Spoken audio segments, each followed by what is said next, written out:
ICE just conducted a dramatic raid on a greenhouse near the LA Flower District, turning what seemed like an ordinary afternoon into chaos. Around 1 p.m., a dark red SUV, allegedly containing federal immigration agents, pulled up.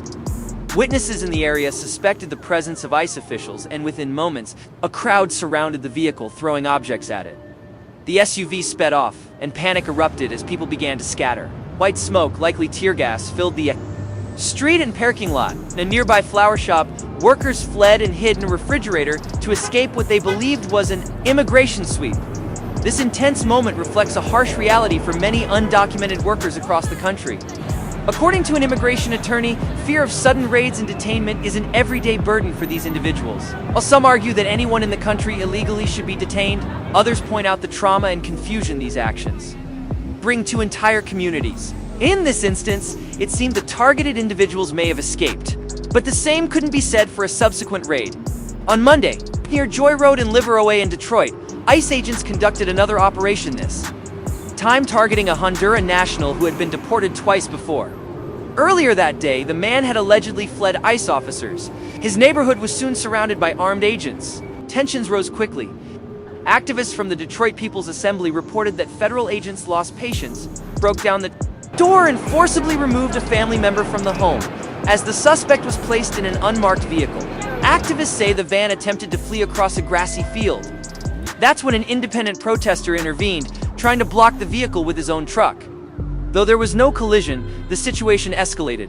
Detroit police were already on site to prevent further unrest, and according to reports, one demonstrator even drove his vehicle at federal agents. A potentially life-threatening act. Detroit police are now investigating the protester for interfering with a federal operation. Another individual was arrested for damaging federal property. As protesters gathered in the street and approached scout cars, officers deployed pepper spray to restore control. While activist groups distanced themselves from the more radical actions, they also defended the community's frustration, saying they couldn't condemn the desperation behind these acts of resistance. ICE later issued a statement emphasizing that obstructing or interfering with their arrests is a federal crime. They reiterated that their focus is on individuals who pose a threat to public safety. In Tennessee, for example, data shows that roughly 80% of ICE arrestees have either criminal convictions or pending charges. Republican leaders say this proves the agency is targeting the right people, fulfilling the Trump-era promise to deport the worst first.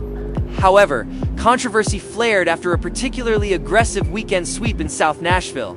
Tennessee Highway Patrol conducted targeted traffic stops in a predominantly Hispanic area, while ICE agents followed behind.